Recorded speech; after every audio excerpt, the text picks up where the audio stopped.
নমস্কার। কবিগুরু রবীন্দ্রনাথ ঠাকুরের কবিতা সমালোচক। বাবা নাকি বই লেখে সব নিজে, কিছুই বোঝা যায় না লেখেন কি যে। সেদিন পড়ে শোনাচ্ছিলেন তোরে, বুঝেছিলি বল মা সত্যি করে। এমন লেখায় তবে বল দেখি কি হবে। তোর মুখে মা যেমন কথা শুনি, তেমন কেন লেখেন না কৌনি। ঠাকুরমা কি বাবাকে কখনো রাজার কথা শোনায়নি কখনো?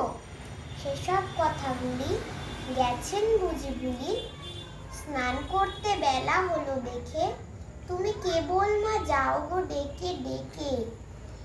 খাবার নিয়ে তুমি বসেই থাকো, সে কথা তার মনেই থাকে না কো। করেন সারা বেলা লেখা লেখা খেলা।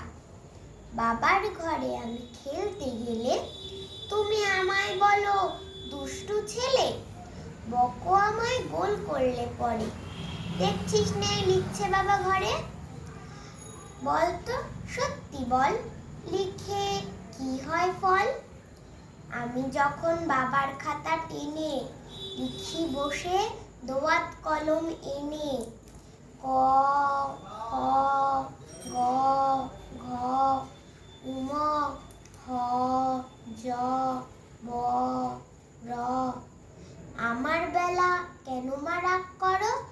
বাবা যখন লেখে কথা কও না দেখে। বড় বড় রুল কাটা কাগজ নষ্ট বাবা করেন নাকি রোজ? আমি যদি নৌকো করতে চাই, অমনি বলো নষ্ট করতে নাই।